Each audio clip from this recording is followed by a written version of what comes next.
کشمکش میں تبدیل ہو رہا ہے۔ یہی وہ موڑ تھا جہاں عمران خان ایک روایتی حکمران سے بدل کر ایک ایسے سیاسی کردار میں ڈھلنے لگا جو اپنے ہی نظام سے ٹکرانے لگا تھا۔ 2022 اس کہانی کا فیصلہ کن سال تھا۔ اپریل 2022 میں عمران خان عدم اعتماد کی پارلیمانی ووٹنگ کے ذریعے اقتدار سے ہٹا دیے گئے اور وہ پاکستان کی تاریخ کا پہلا وزیر اعظم بنے جو اس طریقے سے منصب سے محروم ہو گئے۔ اس کے بعد انہوں نے اپنے خلاف ہونے والی کارروائیوں کو صرف پارلیمانی تبدیلی کے طور پر پیش نہیں کیا بلکہ اسے ایک بڑے سازشی اور طاقت کے کھیل کا حصہ قرار دے دیا۔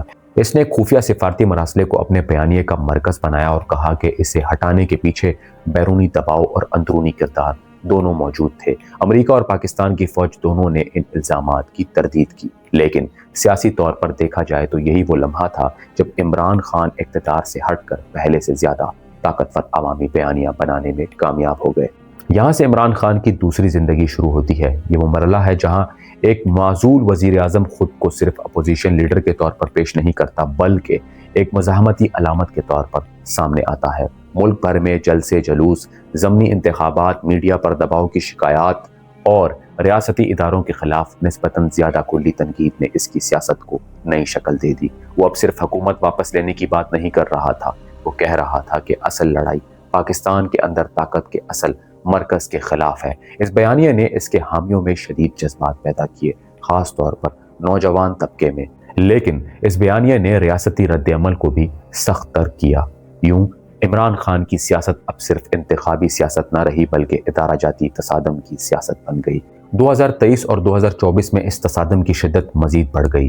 عمران خان اگست 2023 سے جیل میں ہیں اور اس کے خلاف درجنوں مقدمات قائم ہوئے۔ مختلف عدالتوں نے مختلف مقدمات میں سزائیں بھی سنائیں، کچھ سزائیں بعد میں معطل یا ختم بھی ہوئی۔ جون 2024 میں اسلام آباد ہائی کورٹ نے ریاستی راز افشا کرنے والے مقدمے میں اسے بری کر دیا۔ 2024 میں اس کی غیر قانونی نکاح کیس میں بھی بریت ہوئی اور اس سے پہلے بعض دوسری سزائیں بھی معطل ہو چکی تھی، مگر اس کے باوجود وہ جیل سے باہر نہ آ سکے کیونکہ اس کے خلاف دیگر مقدمات باقی تھے۔ جنوری 2025 میں القادر ٹرسٹ مقدمے میں اسے 14 سال قید سنائی گئی جسے اس نے اور اس کی جماعت نے سیاسی قرار دیا۔ یہی تضاد عمران خان کی سیاسی حیثیت کو اور زیادہ پیچیدہ بناتا ہے۔ کچھ مقدمات گرتے ہیں، کچھ نئے آ جاتے ہیں اور وہ مسلسل ریاستی نظام اور عوامی ہمدردی کے درمیان ایک علامت بنا رہتا ہے۔ 2024 کے انتخابات نے ثابت کیا کہ جیل میں ہونے کے باوجود عمران خان کی سیاسی کشش ختم نہیں ہوئی۔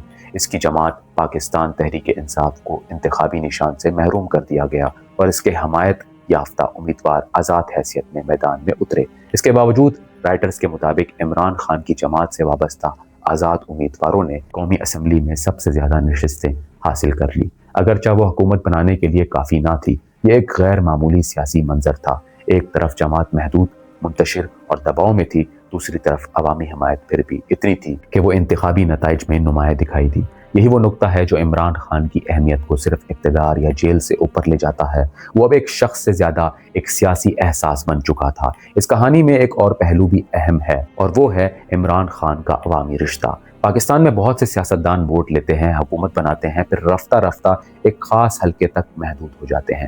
عمران خان کے معاملے میں ایسا نہیں ہوا۔ اس کی سیاست نے ایک ایسی جذباتی وابستگی پیدا کی جس میں لیڈر صرف جماعت کا سربراہ نہیں رہتا بلکہ لوگوں کے لیے اپنی امیدوں، غصے اور شناخت کا نمائندہ بن جاتا ہے۔ نوجوانوں، شہری، متوسط طبقے اور بیرون ملک پاکستانیوں میں اس کی مقبولیت خاص طور پر نمایاں رہی۔ یہی وجہ ہے کہ جب اس پر مقدمات بنے، جب اسے گرفتار کیا گیا اور جب اس کی جماعت پر دباؤ بڑھا تو اس کے حامیوں نے اسے محض قانونی عمل نہیں سمجھا بلکہ اپنی سیاسی خواہش کے خلاف کارروائی کے طور پر دیکھا۔ یہی عوامی رشتہ اسے روایتی سیاستدانوں سے الگ مقام دیتا ہے۔ مئی 2023 کے واقعات نے اس کشمکش کو ایک خطرناک موڑ دیا۔ عمران خان کی گرفتاری کے بعد مختلف شہروں میں شدید احتجاج ہوئے، سرکاری اور فوجی تنظیمات کو نقصان پہنچا اور اس کے بعد ریاستی رد عمل کہیں زیادہ سخت ہو گیا۔ بڑی تعداد میں کارکن گرفتار ہوئے، کئی رہنماؤں نے جماعت سے علیحدگی اختیار کی اور تحریک انصاف پر دباؤ کھل کر نظر آنے لگا۔ ناقدین نے کہا کہ یہ انتشار عمران خان کے جارحانہ بیانیے کا نتیجہ تھا، جبکہ اس کے حامیوں نے کہا کہ یہ رد عمل اسی لیے پیدا ہوا کیونکہ سیاسی راستے بند کیے جا رہے تھے۔ حقیقت یہ ہے کہ ان واقعات نے عمران خان اور ریاست کے درمیان موجود خلیج کو ناقابل تردید بنا دیا۔ یہاں عدالتوں کا کردار بھی بہت اہم ہے۔ عمران خان کی سیاست میں عدالتیں کبھی مددگار، کبھی رکاوٹ اور کبھی فیصلہ کن میدان کے طور پر سامنے آئی۔ کچھ مقدمات میں اسے ریلیف ملا، کچھ میں سزا سنائی گئی، کچھ میں اپیلز منظور ہوئی اور کچھ میں کارروائیاں جاری رہی۔ اس سے پاکستان کے قانونی اور سیاسی نظام کا ایک پیچیدہ چہرہ سامنے آتا ہے، جہاں عدالت صرف قانون کی جگہ نہیں رہتی بلکہ سیاسی استحکام، ادارہ جاتی توازن اور عوامی تاثر کا حصہ بھی بن جاتی ہے۔ اس کے حامی اسے عدالتی ناانصافی کی مثال کہتے ہیں، مخالفین کہتے ہیں کہ وہ احتساب سے بالا تر رہنا چاہتا ہے، مگر ایک بات طے ہے، اس کی سیاست نے عدلیہ کو بھی طاقت کے ایسی کھیل کا لازمی حصہ بنا دیا۔ پھر سوال اٹھتا ہے کہ عمران خان اتنا اہم کیوں بن گیا؟ صرف اس لیے نہیں کہ وہ وزیر اعظم رہا، اور نہ صرف اس لیے کہ وہ کرکٹ کا ہیرو تھا۔ اس کی اصل اہمیت اس لیے بنی کیونکہ اس نے پاکستان میں اختیار کے روایتی ڈھانچے کو براہ راست چیلنج کرنے کی کوشش کی، یا کم از کم اس کا تاثر پیدا کیا۔ اس نے اپنے حامیوں کو یہ یقین دلایا کہ اصل مسئلہ صرف ایک پارٹی یا ایک حکومت نہیں، بلکہ ایک ایسا طاقت کا نظام ہے جو الیکشن، پارلیمان، حکومت اور عدالت سب پر اثر انداز ہوتا ہے، چاہے کوئی اس دعوے سے متفق ہو یا نہ ہو۔ لیکن اس نے سیاسی گفتگو کا رخ بدل دیا۔ اب بحث صرف جماعتوں کے مقابلے کی نہیں رہی، بلکہ اصل اختیار کے مرکز کی ہو گئی۔ یہ بھی سچ ہے کہ عمران خان کے بیانیے میں تضادات موجود ہیں۔ جب وہ اقتدار میں تھا تو اس پر یہ الزام لگتا رہا کہ اسے بھی اسی نظام کی حمایت حاصل ہے جسے اب وہ تنقید کا نشانہ بناتا ہے۔ اسی لیے بعض تجزیہ کار اسے مکمل انقلابی نہیں بلکہ نظام کے اندر ابھرنے والی ایک ایسی شخصیت سمجھتے ہیں جو اس وقت مزاحمت کی علامت بنی جب طاقت کا توازن اس کے خلاف ہو گیا۔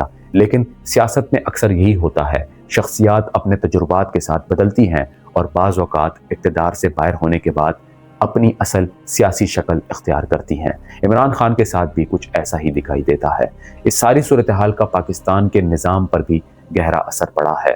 2024 کے انتخابات نے دکھایا کہ عمران خان کو سیاسی منظر سے مکمل طور پر نکال دینا آسان نہیں، مگر اس نے یہ بھی ثابت کیا کہ پاکستان میں اقتدار صرف مقبولیت سے نہیں ملتا، ادارہ جاتی قبولیت، سیاسی اتحاد، عدالتی راستے اور ریاستی ماحول بھی اتنے ہی اہم ہوتے ہیں۔ شاید یہی وجہ ہے کہ عمران خان کی کہانی ایک فرد کی نہیں، پورے نظام کی کہانی بن چکی ہے، اور یہی سوال اسے آج زندہ رکھتا ہے۔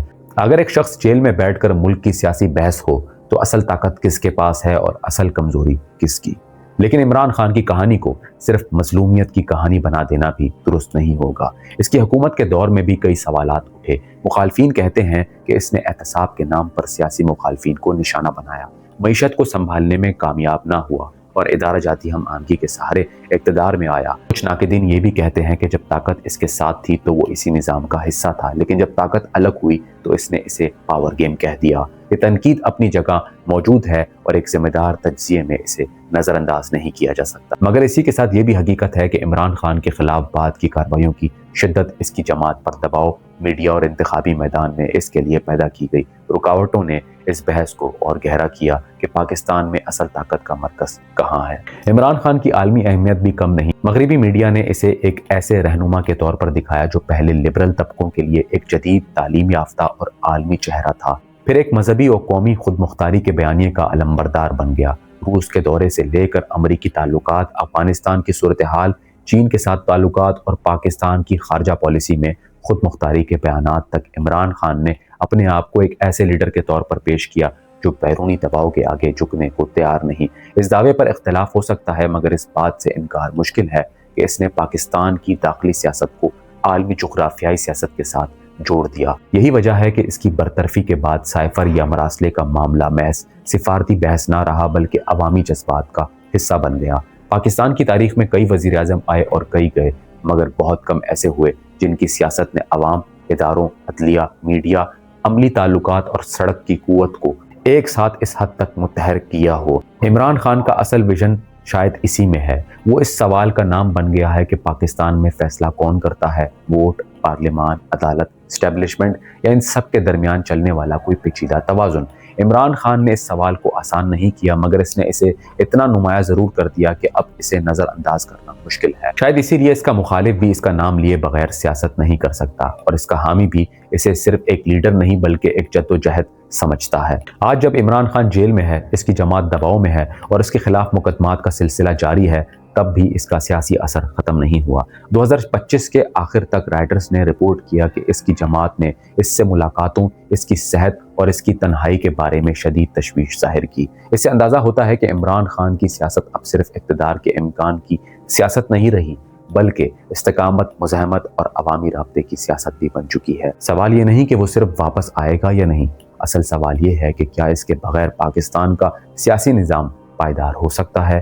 اور اگر ایک شخص جیل میں بیٹھ کر بھی سب سے بڑا سیاسی حوالہ بنا رہتا ہے تو کیا یہ اس شخص کی طاقت ہے یا اس نظام کی کمزوری؟ شاید عمران خان کی کہانی کا اصل راز یہی ہے۔ یہ صرف ایک آدمی کے عروج و زوال کی کہانی نہیں، بلکہ ایک ایسے ملک کی کہانی ہے جہاں اقتدار کا کھیل ہمیشہ سامنے کم اور پردے کے پیچھے زیادہ کھیلا جاتا رہا ہے، اور جب کوئی ایک چہرہ اس پردے کو ہلانا شروع کر دیتا ہے تو پھر لڑائی صرف حکومت کی نہیں رہتی، پورے نظام کی ہو جاتی ہے۔ یہی وجہ ہے کہ عمران خان کی کہانی ابھی ختم نہیں ہوئی، شاید اس لیے کہ پاکستان کا پاور گیم ابھی ختم نہیں ہوا۔